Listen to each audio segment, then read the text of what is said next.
In the first year of peace, more than 2 million couples were married. By 1950, 21 million babies had been born in a seemingly endless baby boom.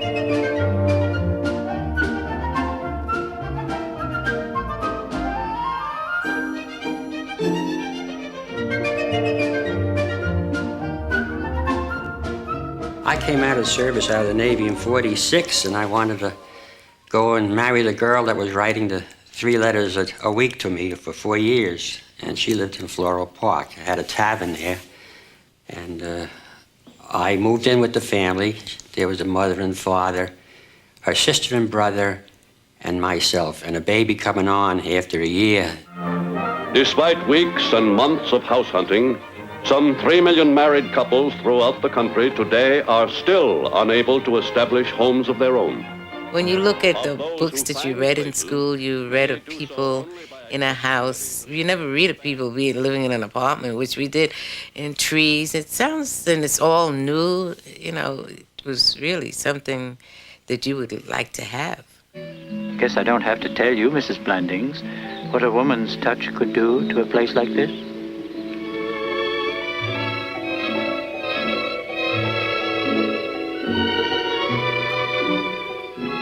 Yes, sir. A couple of coats of paint, a little pointing up here and there.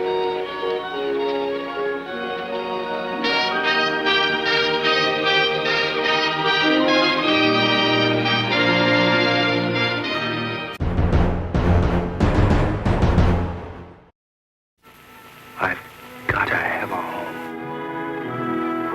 No one is to blame, yet everyone is to blame. There's been a lag in home construction for more than 15 years. In 1945, Americans needed 5 million new low-cost homes, and they needed them right away. Now there are building materials. The elusive dream of home ownership would soon be realized by a man about to fulfill a dream of his own and invent a new phenomenon, suburbia.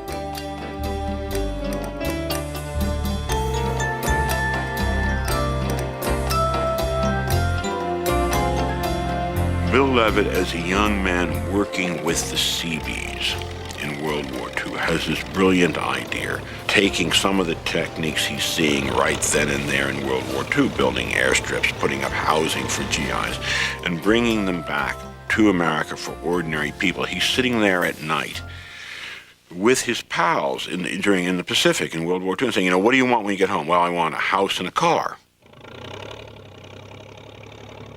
Bill Levitt's special genius was figuring out how to mass produce the American dream.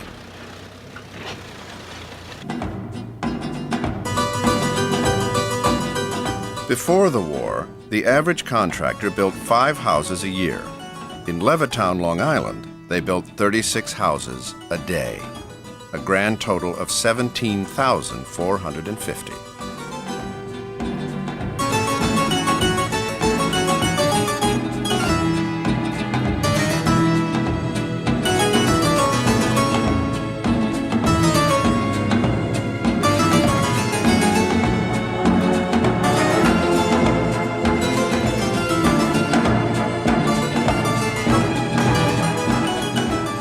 Designed for a family of 4, Levitt's Basic Cape Cod sold for a minimum down payment at a price most people could afford. I think there's a great ad in there. Mr. Veteran, you're a lucky guy. You know, you can buy this house with $100 down. The first day that they were going to sell them, the lines were, I mean, people started lining up 72 hours before the houses went on sale. Even Levitt was stunned. A second Levittown in Pennsylvania was every bit as successful as the Long Island Levittown. Everyone, it seemed, wanted a Bill Levitt home. I beg your pardon, sir. Would you mind telling me who you are and where you're from? I'm David Poole from Atlantic City, New Jersey. And would you tell me why you're moving here to Levittown? Well, I'm working in this area now, and I've looked the houses over, and I think it's a fine place to raise a family, so I've decided to buy one. Very good, sir. My house was a little Cape Cod cottage with a trellis over the door and one window on either side. And it was 4 rooms, nice kitchen, an eat-in kitchen, decent-sized living room, 2 small bedrooms, and a bathroom, and it had doors that I could close and open and close and open with. We had always lived in furnished rooms. We had no privacy whatsoever, nothing. It was perfect for a young couple. And we had a Bendix in the kitchen. That's right, Bendix washing machine in the kitchen. First time I ever saw a washing machine, I think. And we fell in love because that washing machine was underneath the stairs, you know. And before that, when we had the baby, you know, it was like 16, 17 diapers a day to wash, boil them on the stove.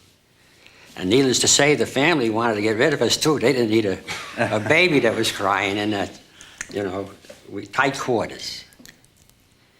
You know, and to have a house of your own. Man, that was the way we felt, you know. After the Depression, all this come on, so it was kind of a gift from heaven, you know. You found these wonderful houses to move in.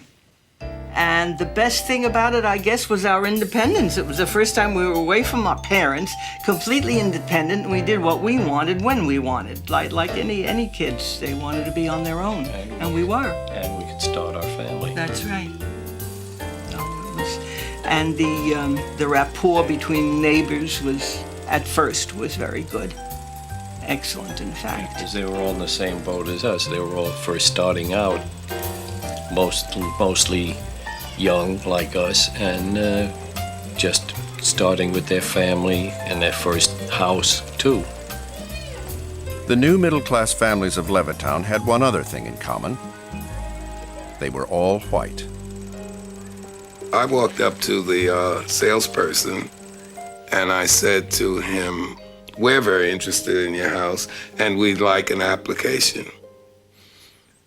And I remember what he said to me. He looked at me, he said, "It's not me, but the management has not as yet decided whether he's going to sell these houses to Negroes or not." And You can't believe it. You really thought you had it made. You know, everything is falling into place. well, I'd like you to conceive that somebody telling you that, and there's no recourse, telling you that openly and outright like that. Bill Levitt saw himself as a home builder, not as a social engineer, and he refused to sell to blacks. There were court cases against him, and the fact is he was all too typical of what existed in real estate in America in those days, in believing that you did not have to and should not have to sell to people who were not white. Did you get all your trees yet? Or is this the first one? An army of Levitt imitators carried the housing revolution across the country. Thank goodness that's By all. 1955, 3 out of every 4 houses built were built in Levitt-style subdivisions. I think Levittown represented to a lot of city dwellers a dream that had eluded them all through the Depression and the war, which was to have a place somewhere with a patch of green in the back where their kids were going to be able to live better than they did. And to that extent, it fulfilled that particular vision. To another whole group of us growing up in cities, Levittown was a surrender. You know, that was exactly what we didn't want to be. To us, going to Levittown would be like going to Attica. Its critics said that Levittown was little more than a voluntary prison, a multitude of uniform houses lined up at uniform distances on uniform roads in a treeless waste. What the critics said did not matter to the homeowners of Levittown. They had built sturdy new lives in sturdy new houses and wrapped their newborn into the nest.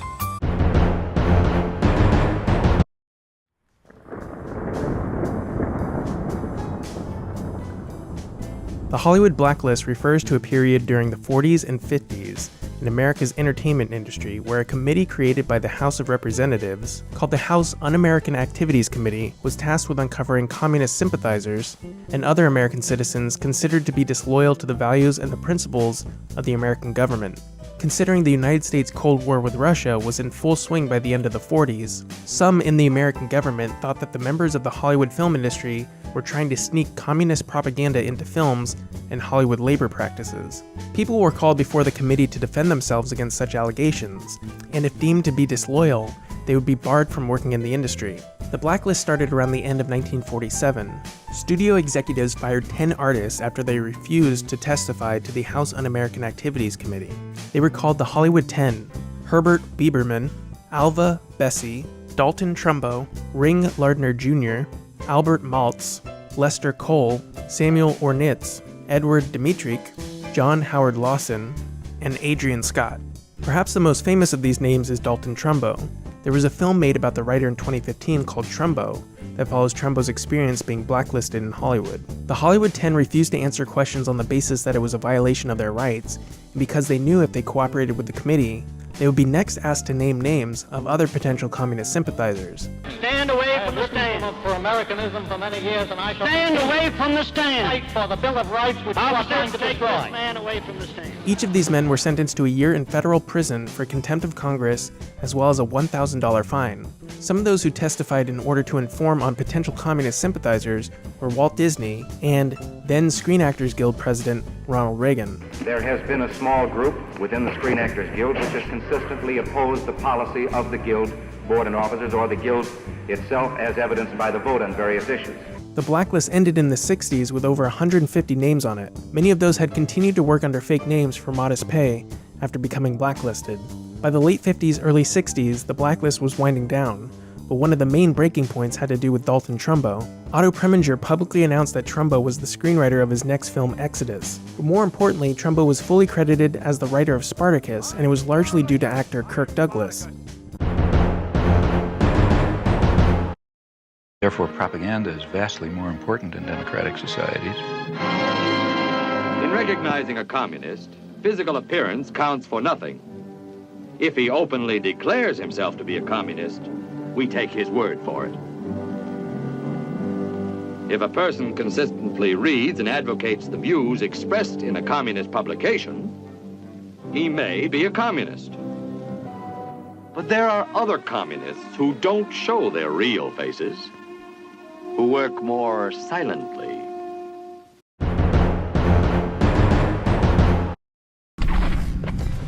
What does Heath Ledger terrorizing Gotham, Daniel Day-Lewis ill-advisedly bragging, I've abandoned my child! and Leonardo DiCaprio getting mauled by a bear all have in common?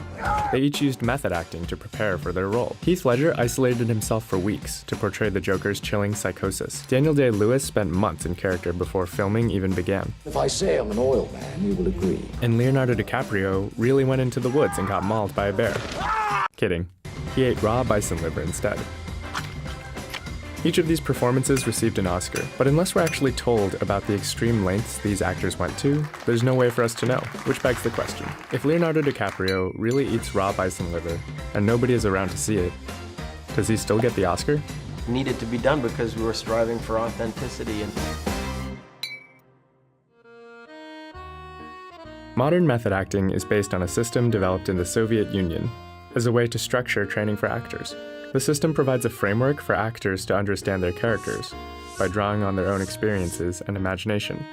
Many method actors take this to an extreme, pushing themselves to live as if they really were their character. But are intense method acting performances really better? If you just look at the numbers, the Academy seems to think they are. Since 1951, there have been 132 Oscars awarded for Best Actor and Best Actress, and 59 have gone to actors with some training in method acting. And 33 of these Oscars specifically went to actors who used method acting techniques to prepare for the role. But there's more to method acting than just winning Oscars. There's been this kind of evolutionary dynamic between watching an actor just for who they are, their screen presence, their persona, versus how they inhabit or interpret a character. Take Tom Cruise, for example. Whether he's fighting a mummy, fighting Morgan Freeman, or fighting the Shogunate, it's impossible to see Tom Cruise as anyone but himself.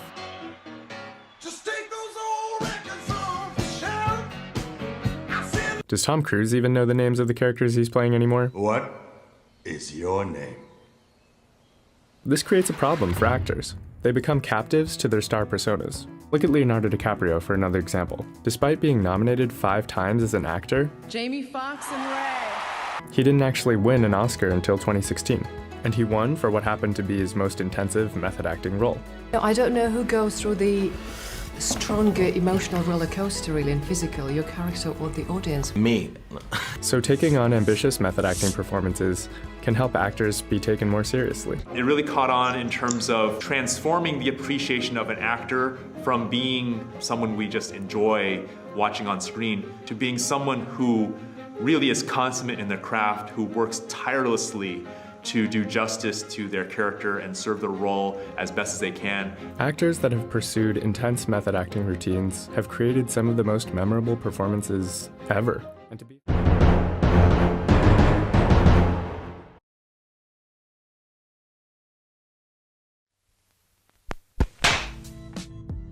What makes a great actor?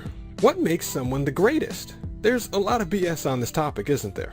Well, not here. Let's see if we can define it for real. It seems to involve how believable you are on screen, right? The types and amount of emotion you can show, the ability to look good, to mimic someone else, and probably to change your personality. Seems like a good list, right? And if someone can do these things, we'll say they're good at it. If they can do some of them, like look good, then they'll be good enough to use, even if they're only okay at the others. Okay, if they have none of the others. But even with these measures, it's hard to tell who the best actor ever actually is. There are plenty of actors who can do almost all of it. And with all those boxes ticked, at least for me, it becomes impossible to tell why one actor might be considered better. And I'm talking, of course, about Marlon Brando. He was the actor. Who do you think you are, a couple of queens or something? He was a force and a king. You get up, you big tub of guts. He's quite simply the best actor in cinema. He had the looks, he had the charisma, and the emotional range as much as anyone. But it's way beyond that. Why is he considered the greatest actor of all time? Let's see if we can find an actual, useful answer. For one, he's credited with popularizing method acting. This makes him someone who influenced other people, which makes the people who know it feel extra admiration when they see him. And Matthew Broderick was scared to death to work with Brando because Brando tilted the axis of American filmmaking. On top of that, Brando played games with the media. Were you happy with the way The Godfather came out? I'd rather not talk about movies. I don't think they're...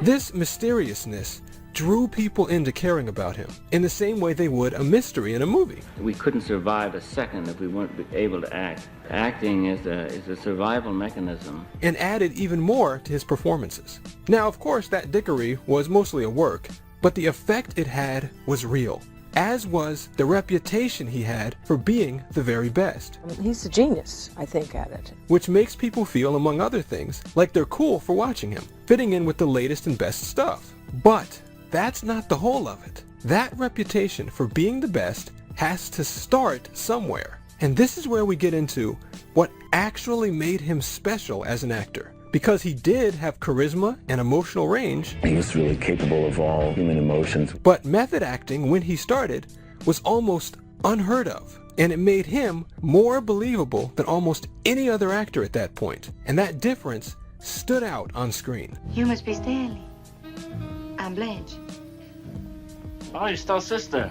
Yeah, where's the little woman? But other actors eventually became more believable too. And still, Brando seems to stand alone. Who is the greatest actor you've ever seen? Marlon Brando. Really? Oh, no question. Because, and this is a big one, acting is not just about being believable. We've talked here about how there are actually multiple believable options in a scene. And the key, once you can be believable, is which option you choose. And Brando understood this in a way that so many other actors never have.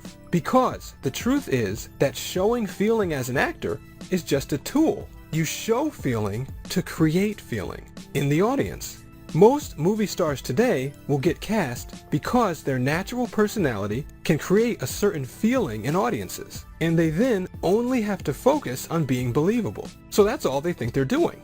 But Brando started out by focusing on making his choices in ways that would affect the audience the right way. So he could play many different characters and take people through lots of different experiences. And when he was older, he would talk about this more. Never let the audience know how it's going to come out. Get them on your time.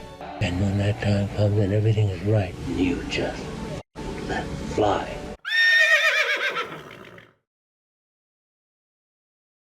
Genre film has been the driving force of cinema since its inception. Audiences flock to genre films because of their consistent themes, predictable narratives, and the studio's continual output. And, in the history of genre film, no genre is more synonymous with America than the Western.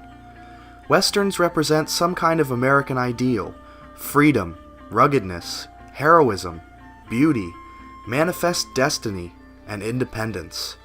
This series is an attempt to tell a brief history of the genre, its ups and downs, and the many changes it underwent to get to the present day.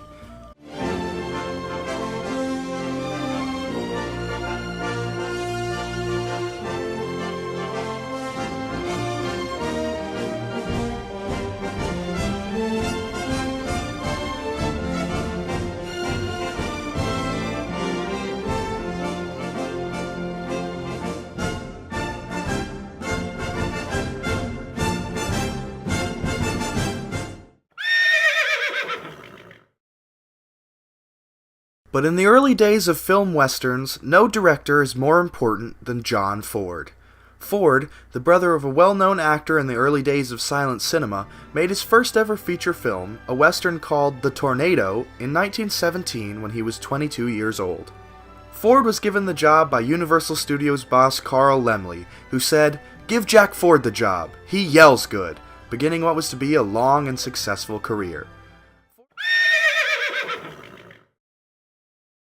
But in 1956, he returned to Monument Valley once again to tell the tale of Ethan Edwards, a fighter for the Confederacy during the Civil War who returns home only to have his young niece kidnapped by Comanche raiders. Ethan immediately sets out with his adopted nephew Martin to find the girl. Ethan is not the typical cowboy hero, though. He is gruff, short-tempered, cruel, and above all, an extreme racist with a strong hatred of American Indians. Throughout their journey, Ethan is brought face to face with the modernization of the West.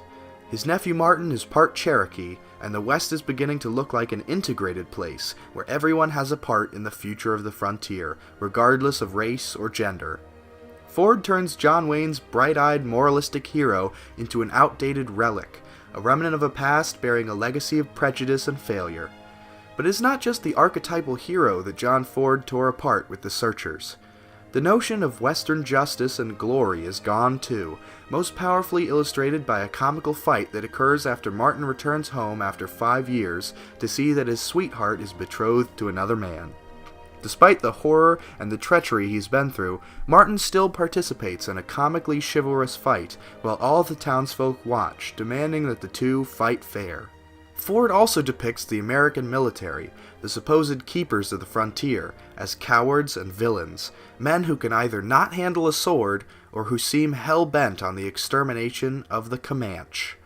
The West is a dark place full of insanity and violence, no longer a symbol of American liberty. Ford ends the film with one of the most famous shots of all time. John Wayne's Ethan Edwards framed in a doorway, condemned to live the rest of his life in the dust of the plains, not welcome to be a part of society. With this conclusion, Ford seems to signal the death of the Western hero as a symbol of optimism and hope. America had turned down a different path, become more modern than the Western ever could for Ford. In the age of the atomic bomb, gunslingers and cowboys seemed foolishly idealistic. And so, the crimes of history and the hopefulness of the Old West, resting on John Wayne's shoulders, was shut out from the modern American society. The Western film fell out of favor at the end of the 50s. American audiences demanded more modern heroes. And in the 1960s, those heroes would be found abroad.